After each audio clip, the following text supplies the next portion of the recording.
चाहिए तो राजकाज लाओ, अपना राज लाओ। जिसका राजकाज होगा उसी के जीवन में सुख शांति होगी, जिसका राजकाज नहीं होगा उसको तो शमशान घाट में मरने के बाद कब्रिस्तान में जाके सुख शांति मिलेगी। लेकिन बुरा ये है कि हमने सदगुरु रविदास जी महाराज को भी खूब पूजा। अभी जयंती आई तो मैं तो घूम घूम के देखा, मैंने मुझे बड़ी खुशी हुई कि बड़े अच्छे अच्छे गुरु घर बनाए हैं। कई कई किलो प्रसाद आपने गुरु जी के आगे आगे रख दिया। आपको लगा गुरु जी रात में आके खा लेंगे। बताओ गुरु जी कहाँ खाते हैं भाई? आपने देखे कभी खाते हुए? लेकिन आपने जाके खूब चढ़ाया, बाबा साहब के भी सामने चढ़ा, जहाँ झंडा लगा वहां भी चढ़ा। मेरा इतना दिल खुश हुआ कि अब तो देखो भारत कितना वैज्ञानिक दृष्टिकोण पकड़ गया है कि झंडे भी प्रसाद खाने लगे हैं। अब तो भाई अब तो बहुत बढ़िया हो गए। तो मेरी समझ में आया कि मेरी माँ बहने हमारे बड़े क्या कर रहे हैं। और इस देश में जब भी कोई समाज अपने महापुरुषों की बात पे पहरेदारी नहीं देता, उस समाज को जुल्म जाति अन्याय अत्याचार सहना पड़ता है। आप मेरी माँ बहनों ही बताओ और मेरे बड़े बुजुर्गों, मेरे नौजवान भाइयों, आप बड़ा सा पत्थर उठा के उसको कुछ खिला के दिखाओ या उससे कुछ करवा के दिखाओ, कोई संभव नहीं है। महापुरुषों के विचार ही उनकी कुंजी है। उनके विचारों पे चलना ही हमारे लिए असल में तरक्की का रास्ता है। हमने उनके विचारों पे चले नहीं। एक तो हमने अपने दिमाग में सोच लिया, ये भी मैं आपको कहना चाहूंगा, ये जो हमारे दलित पिछड़े वर्ग के लोग हैं, ये अपने आप को छोटे जात का समझते हैं, घबराते रहते हैं, डरते रहते हैं। ये मैं आपको बिल्कुल स्पष्ट करना चाहूंगा कि अपने महापुरुषों को पढ़ा करो।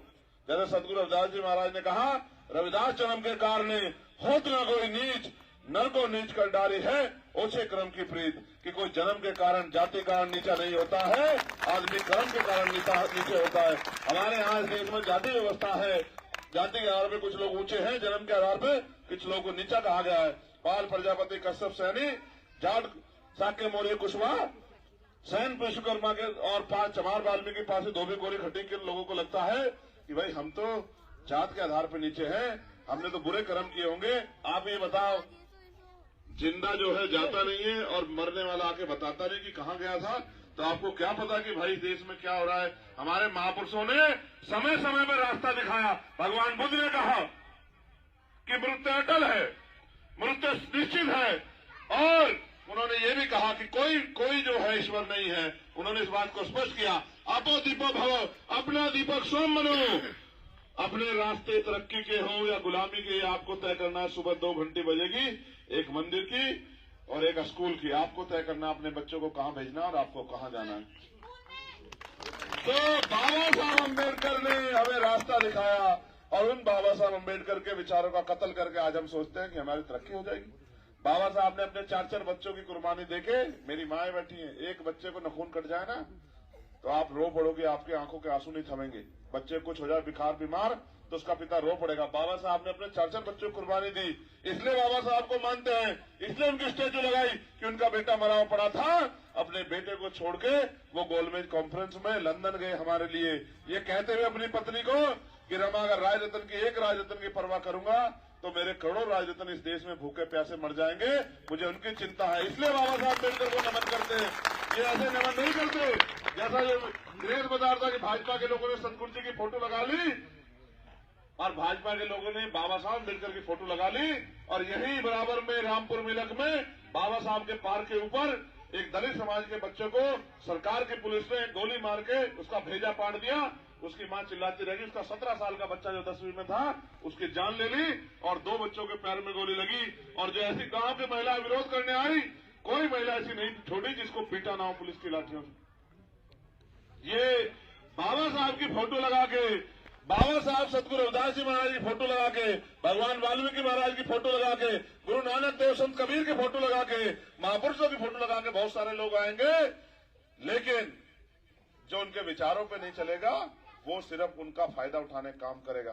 आज भी हम अपने महापुरुषों के आंदोलन को सींच रहे हैं। मेरे भाइयों बहनों, इस बात पर गौर करो कि बाबा साहब ने बहुत दिन पहले कहा कि political power is the master की, और साथ साथ ये भी कहा कि जिस समाज का व्यक्ति, जिस समाज का युवा जीते जिस समाज की लड़ाई नहीं लड़ता, वो जीते जी भी मरे हुए के समान होता है। और जिस समाज का युवा, जिस समाज का व्यक्ति अगर लड़ते लड़ते मर भी जाता है तो अमर हो जाता है, आने वाली पीढ़ी उसको याद करती है। उन्होंने ये भी कहा, राजनीति में हिस्सेदारी नहीं करोगे, इसका सबसे बड़ा दंड ये होगा कि योग्य लोग आपके ऊपर शासन करेंगे। आज गैर पढ़े लिखे लोग जो बताते थे कि हम चाय बेचते थे वो इस देश में राज कर रहे हैं। और मेरा पढ़ा लिखा नौजवान जिनको नौकरी रोजगार करना चाहिए था, वो एमए बीएड करके, वो पीएचडी करके, वो हाई स्कूल इंटर करके, वो बीएससी करके, बीए करके, एमसीए करके, उनके माँ बाप ने एक एक पैसा काट के पेट लगा दिया कि भाई ये पढ़ लिख के हमारी गरीबी बेबसी खत्म करेगा। माँ ने अपने सपने मान लिए, पिता ने अपनी खुशियां मान ली, अपनी सुख सुविधाएं मान ली कि मेरा बेटा कुछ करके दिखाएगा। आज वो पढ़ा लिखा नौजवान सड़कों पे घूम रहा है, कोई पूछने वाला नहीं। इस देश में क्या हो गया आप महसूस करो। ये सारे काम, नौकरी किसको मिलेगी, रोजगार किसको मिलेगा, ये सत्ता तय करती है। किसानों को फसल के दाम मिलेंगे नहीं मिलेंगे, सत्ता तय करती है। महंगाई क्या कितनी बढ़ेगी, ये सत्ता तय करती है। बिजली के दाम क्या होंगे, ये सत्ता तय करती है। आज हमारी माँ बहनों को पेंशन के नाम पे, विधवा वृद्धा विकलांग पेंशन के नाम पे 500-500 रुपए दिखाए जाते हैं, वो भी सबको नहीं मिलते। आप ये बताओ मेरी माँ बहनों या नौजवान कोई भी खड़ा होकर बताए, भाई जिम्मेदार से बताओ, 500 रुपए में अच्छा जूता आ जाता है या 500 रुपए से महंगा आता है, बताओ। तो आप ये बताओ 500 रुपए में होता क्या भाई। मगर ये गरीबों को मजाक उड़ाने जैसा है, जैसे ताकतवर आदमी रोटी का टुकड़ा रख दे और जैसे गरीब खाने जाए उसको ऊपर उठा ले। ये गरीबों की मजाक उड़ाने जैसा है। लेकिन भाई उनकी गलती नहीं है, गलती उनकी इसलिए नहीं है क्योंकि वो तो उन्होंने सदियों से नहीं आपके बारे में सोचा। जब आप इस देश में जुल्म जाति को सहते रहे, आप पे पहनने कपड़े, रहने को घर नहीं था, अच्छे मकान नहीं थे, सुख सुविधा नहीं थे, अधिकार नहीं थे, तो भी उन्होंने आपकी नहीं सुनी। आप बहन बेटे के साथ जुल्म जाती हुई तो भी उन्होंने नहीं सुनी। आज भी होती है, कोई सुनने आता है क्या। तो बाबा साहब इस बात को समझते थे। बाबा साहब को विश्वास था कि भाई संविधान तो आ जाएगा, लेकिन संविधान से जो सामाजिक गैर बराबरी जाति के आधार पर वो भी खत्म नहीं होगी सही तरह।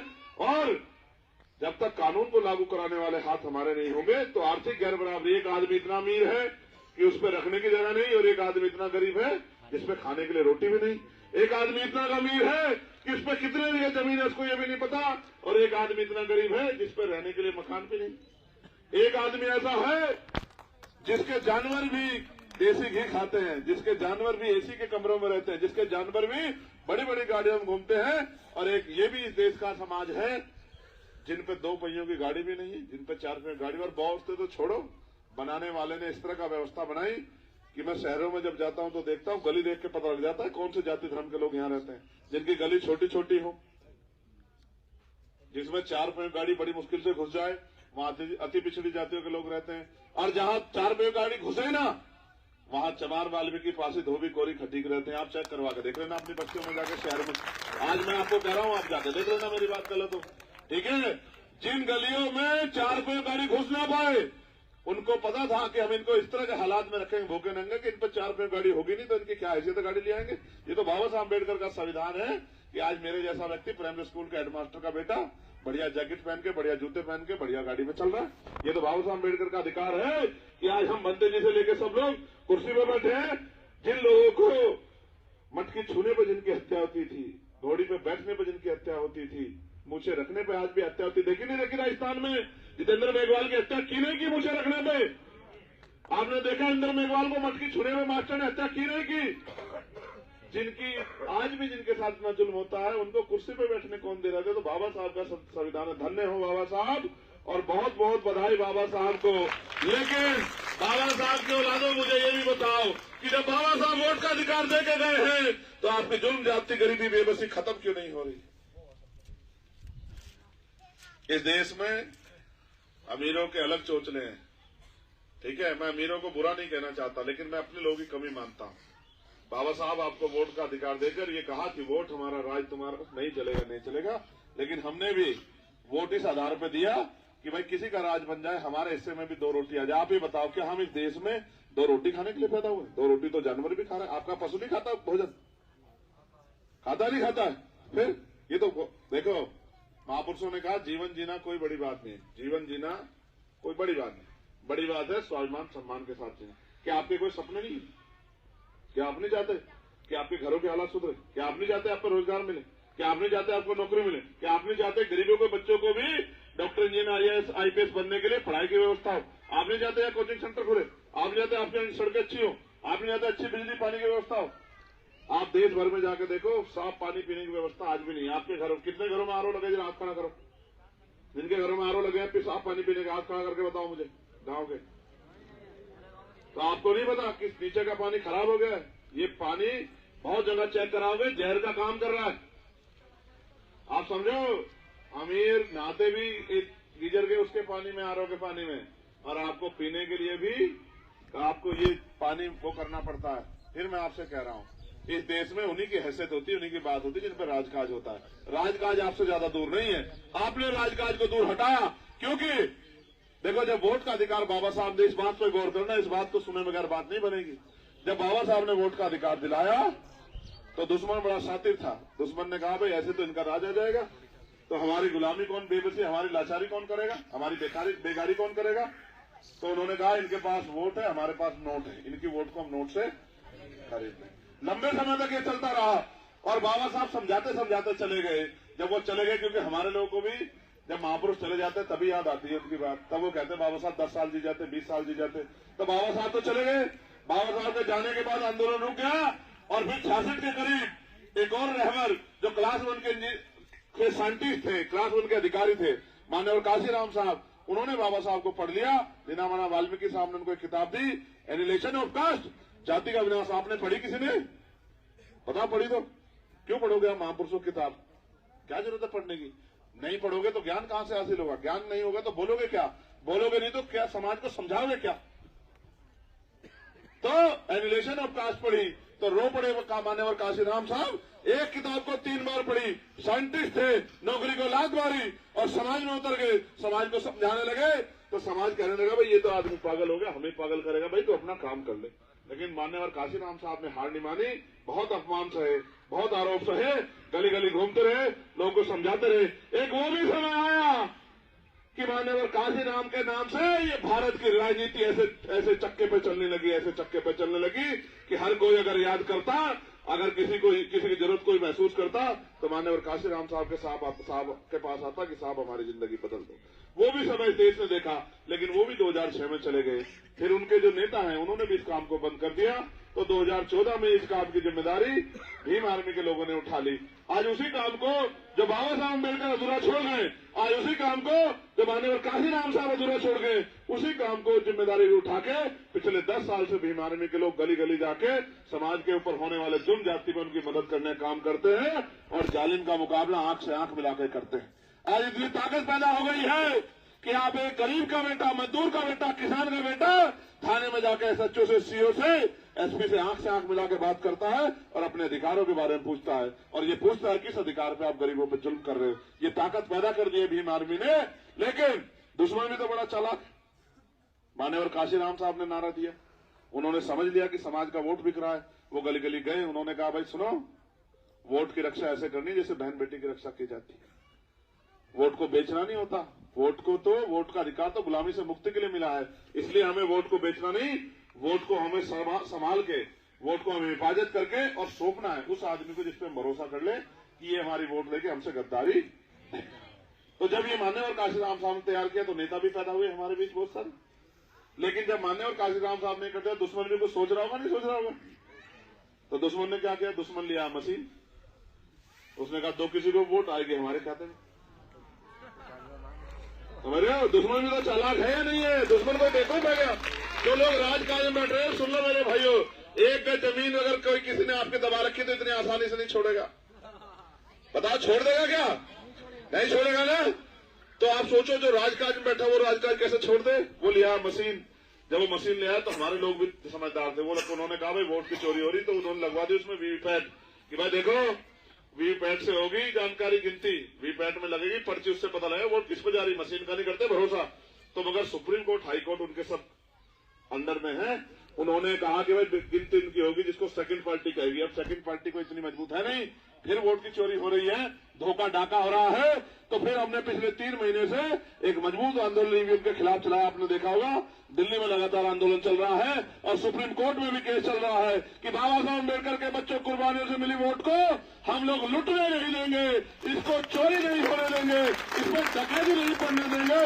और 3 महीनों के आंदोलन से अभी सुप्रीम कोर्ट ने कहा सुनवाई चल रही है और मुझे पूरा भरोसा है कि इस बार चुनाव बैलेट पेपर से होगा, क्योंकि चुनाव को अपने समय पे होना है।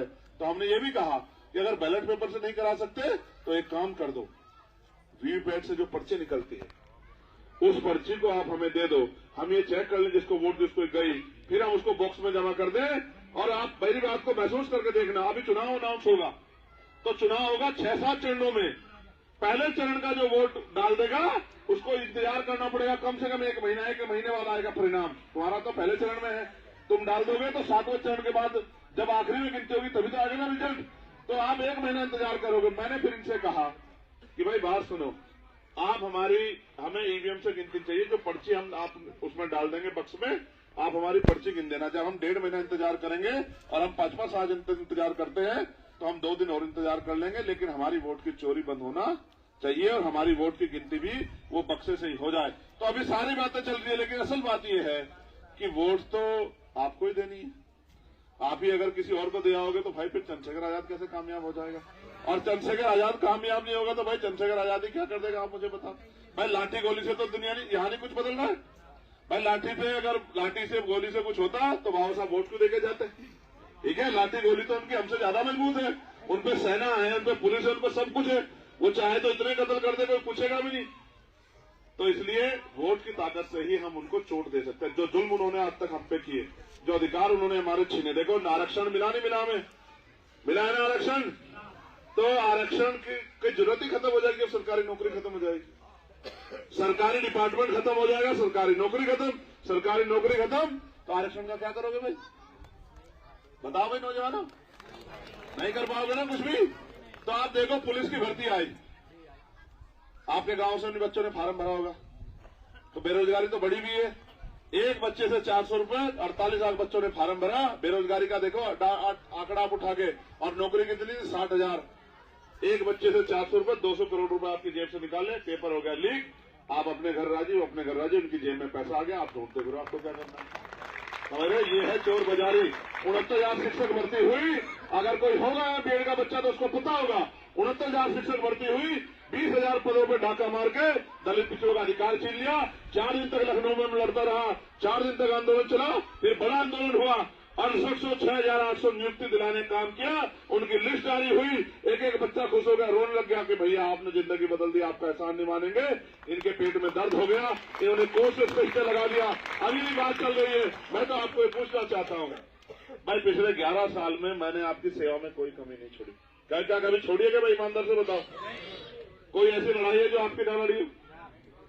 कोई भी हो, किसी जाति धर्म का हो, किसानों की लड़ाई हो, महिला पहलवानों की लड़ाई हो, नौजवानों की लड़ाई हो, 69 शिक्षक भर्ती का मामला हो, पुलिस भर्ती का मामला हो, SC पर एनआरसी का मामला हो, कोई ऐसी लड़ाई नहीं जिसको मैंने नहीं लड़ा। अभी भी यहां से छोड़ के सारा काम रामपुर मिलक गया, मिलक में जाके उस मां के आंसू पूछे, उस सीईओ को, उसको SDM को हटवाया, उनके खिलाफ मुकदमा दर्ज करवाया, उनकी जो तमाम तरह की जिनकी योजनाएं जो मिलनी है उनकी व्यवस्था कराई। डीएम से कहा 10 दिन में इनकी मदद करो, इनको लाइसेंस और सब चीजें दो, नहीं दोगे तो आंदोलन होगा।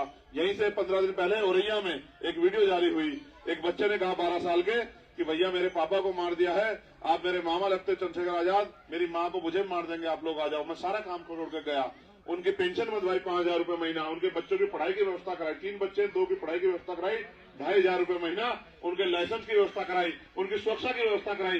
भाई अभी तो मैं यही कर सकता हूँ लड़ भिड़ के, लेकिन जिस दिन मेरे हाथ में कलम की ताकत होगी उस दिन मैं बताऊंगा कि अपने भाइयों बहनों के लिए, अपनी माताओं के आंसू पूछने के लिए चंद्रशेखर आज क्या कर सकता हूँ। भाई मैं आपको आज पैसा नहीं दे सकता मेरे भाइयों बहनों माताओं बुजुर्गों, मैं आपको पैसा नहीं दे सकता क्योंकि मैं तो 24 घंटे 7 दिन यही काम करता हूँ। आपने देखा मुझे कोई नौकरी करते, कोई दुकान चलाते, रोजगार करते? मेरे पास तो कुछ भी नहीं है। मेरे पास एक ही चीज है कि मैंने बाबा साहब अम्बेडकर का मैं कर्ज मानता हूँ कि बाबा साहब अम्बेडकर का कर्ज है हमारे ऊपर, उन्होंने अपने बच्चे कुर्बान किए, मानव काशीराम साहब की जिंदगी, हम भी उनके कर्ज को उतार के छोड़ेंगे। हम भी अपने जो सोचते थे कि गरीबी बेबसी लाचारी खत्म हो और हमारे लोगों की आंखों के भी आंसू सूखे, इनके घर में भी सुख शांति आए, इनको भी रोजगार मिले, इनके भी अच्छे घर बने, इनको भी खाने के लिए अच्छा राशन मिले, इनको भी पहनने के लिए अच्छे कपड़े मिले, इनको भी पीने के लिए साफ पानी मिले, इनके भी राज कहा जाए, तो हम तो उसके लिए प्रयास कर रहे हैं, लेकिन अकेले तो नहीं कर सकते भाई, ये तो आपकी मदद के बिना संभव नहीं है। ठीक है, तो देखो ये भी हमारा भाई है, देखो भाई सुन लो, ए भैया रुक जाओ, मुझे देखो अब देखो जिम्मेदारी किसको कहते हैं? जिम्मेदारी ऐसा नहीं कि कोई अगर उम्र बड़ी हो तो जिम्मेदार होता है। देखो जिम्मेदारी समझने से होती है। जिसके माँ बाप बचपन में छोड़ के चले जाते हैं वो भी जिम्मेदार हो जाता है नहीं हो जाता है? ठीक है। और जिसके माँ बाप जीते रहते हैं वो 50 साल का भी होकर इस तरह के बेकार काम करता है। अब ये भी मेरा भाई, आप बताओ, इसके बच्चे क्या महसूस नहीं करते होंगे कि भाई हमें बहुत सारी चीजें जरूरत है, हमारे पिता कुछ करते नहीं? बताओ, करते होंगे नहीं करते होंगे? तो फिर अब ये तो बेचारा, ये क्या, बहुत सारे लोग अपने सुख अपने बारे में सोचते हैं, परिवार के बारे में नहीं सोचते। लेकिन मेरा तो परिवार आप सब लोग, मुझे तो सबके बारे में सोचना है। तो मैं आपसे अपील करूंगा कि भाई इस लड़ाई में आप लोग मेरी मदद कराओ। कराओगे नहीं कराओगे? आप दोनों हाथ उठा के बताओ। धोखा तो नहीं करोगे? पक्का? भाई धोखे से अच्छा होता धक्का आज मना कर दो कि भाई आपके साथ नहीं है। हमें ये कह दो मुझसे कि भाई हमें होगी गुलामी की आदत, हम तो ये 5 किलो राशन में खुश हैं, हम तो दुश्मन के साथ है, आपके साथ नहीं। तो मैं मान जाऊंगा, मैं चुपचाप चला जाऊंगा, आपसे नहीं अपील करूंगा। लेकिन अगर आप ये समझते हो कि मुझे लड़ाई लड़नी चाहिए तो फिर आप मेरा साथ दो। बताओ, दोगे नहीं दोगे? हाथ उठा के बताओ। अच्छा एक चीज और है भाई, ये भी सुन लो, 1 मिनट सुन लो भाई। भाई 1 मिनट चुप हो जाओ भाई, 1 मिनट सुन लो। ये भी मैं आपसे कह रहा हूं एक चीज बहुत जिम्मेदारी की, कि अगर आप ये सोचो कि अकेला चंद्रशेखर लड़ लेगा तो भाई लड़ नहीं सकता है। उनके पास इतनी तो इंटेलिजेंस है, सारी मीडिया है, सारी पुलिस है, सारे अधिकारी हैं, सब कुछ उनके पास है। उनके नेता विधायक भी चंद्रशेखर आजाद तो सड़क पे है। जब तक आप चंद्रशेखर आजाद नहीं बनोगे तब तक लड़ाई जीती नहीं जा सकती। आपकी जेब में फोन है, चंद्रशेखर का साथ देंगे, समाज पार्टी हम साथ देंगे। अरे भाई हम वोट देंगे, वोट देंगे। अच्छा 1 मिनट चुप हो जाओ, मेरी बात तो मानोगे? ठीक है, मेरी बात को सुनो। जब तक आप चंद्रशेखर नहीं बनोगे तब तक बात आगे नहीं बढ़े। आप पे फोन है, यहाँ हमारी बहनें रहती होंगी, आसपास के गांव में हमारी चाची, भाभी, ताई, बुआ बहुत सारे रहते होंगे ना। तो भाई अकेला चंद्रशेखर कहां तक जा सकता है? आपको जाना पड़ेगा, आपको फोन करना पड़ेगा, आपको समझाना पड़ेगा, घर घर जाके घूमना पड़ेगा कि भाई हम इस देश में गुलामी में नहीं रहेंगे, हम इस देश के गुस्से अपने लोगों की गुलामी की बेड़ियां काटेंगे, हम इस देश के दलित, पिछड़े, किसान, मुसलमान, नौजवान को सन्नी बच्चा वोट देने का अधिकार बचेगा भाई? जब वोट देने का अधिकार नहीं बचेगा, हमें कोई हमारी बस्ती में आएगा भाई कोई पैर रखने? फिर तो हम पर लट भी बजेगा तो हमारी कोई सुनेगा क्या? ठीक है, तो हमें इन्हें जुल्म जाति खत्म करना तो हमें लड़ना पड़ेगा। और लड़ने के लिए ना लाठी मारनी ना बंदूक चलानी, क्या करना है बताओ? हाँ, केतली को वोट देना और केतली को नोट देना। ठीक है, सिर्फ वोट ही नहीं, नोट भी। एक वोट एक नोट। देखो जिनको गुरु मानते हैं, देखो मेरी बात सुनो, अगर पैसा लेंगे पूंजीपतियों से तो काम करना पड़ेगा उनका, और पैसा लेंगे अपने गरीब भाइयों से तो काम करेंगे आपका 24 घंटे 7 दिन। अगर खून का एक कतरा भी देना पड़ा तो आपके सम्मान को कम नहीं होने देंगे, खून का एक कतरा चुका देंगे, आप पे नाइंसाफी नहीं होने देंगे, आपके हक अधिकार की लड़ाई लड़ेंगे और आगे ही बढ़ेंगे, पीछे नहीं हटेंगे। तो मैं आपसे अपील करूंगा, जो हमारी मदद करना चाहता चाहे 1 रुपए की मदद करें, लेकिन इस केतली में मदद जरूर करें, जिससे कि इस लड़ाई को लड़ने मेरा हौसला बढ़े। और एक बात और सुन लो, 15 मार्च को, भाई 1 मिनट रुक जाओ बेटे, 1 मिनट रुक जाओ, 1 मिनट बैठ जाओ मां, बैठ जाओ। 15 मार्च को रैली है मान्यवर काशीराम साहब के जन्मदिन पे। यहाँ की सबसे बड़ी रैली है नगीना में। कहा? Hindu inter college Nagina. ना तो भेजूंगा ट्रैक्टर, ना भेजूंगा गाड़ी, ठीक है, और इंतजार देखूंगा आपकी वहां जरूर। ठीक है, मोटरसाइकिल पे आइए, कैसे आओगे मुझे नहीं पता, लेकिन इंतजार देखूंगा कि आप मेरी ताकत बढ़ाने के लिए साधन संसाधन करके अपने आओगे। आओगे नहीं आओगे बताओ? एक दिन निकाल लोगे नहीं निकाल लोगे बताओ? दोनों हाथ उठा, जो रैली में आओगा। भाई सोच लो पहले ही, मैं उतनी कुर्सी लगाऊंगा जितने लोग खाओगे, पता लगा तब मैं कुर्सी खाली हो जाऊंगा, ऐसा तो नहीं होगा। कितनी कुर्सियां लगवाओ अच्छा बताओ? कितनी कुर्सियां लगाओ बताओ? अच्छा बताओ? ये भी आर पार की होगी, जो जमात दे रही, बताओ कितनी लगवाओ कुर्सियां? हैं? कितनी? बताओ भाई, बताओ तुम लोग, बताओ कितनी कुर्सी लगाओ माँ बहनों, बताओ? 1 लाख कुर्सी लगवा दूं? नीचे बैठ जाएंगे, नीचे 1 लाख लगवा दूं? 1 लाख आ जाओगे? 1 लाख लोग? और हम तो धरती में बैठ जाएंगे। तो अब आप इसमें केतली मदद करो, मगर याद रखिए 15 तारीख की छुट्टी है। पूरी दुनिया को पता लगना चाहिए कि रहबर आजम मान्यवर काशीराम साहब, जिन्होंने इस देश में गरीबों के बेटों को लड़ना सिखाया, उनका जन्मदिन, उनकी जयंती का और पार्टी का 4था स्थापना दिवस वो नगीना बनेगा। कहाँ? Hindu inter college. आओगे नहीं आओगे दोबारा बताओ? ठीक है, अब जो है देखो, बाबा जी लाए 100 नोट, मेरे सिर पर रख दो, हाथ लाओ, सतगुरु जी मेहर करें। और भगवान बुद्ध के करना हो सब पे पैर नहीं छुआ करते भाई, हाथ मिला करें, पैर नहीं, पैर छूना बाबा साहब के खिलाफ मत जाओ, बिल्कुल न जाओ बाबा साहब के खिलाफ। क्या हाल है, ठीक हो? मैं पहनता नहीं बेटा माला, पहनता नहीं, बच्चे माला पहननी उस दिन छोड़ दी थी हाथरस की घटना के बाद, माला पहनूंगा जिस दिन देश की सारी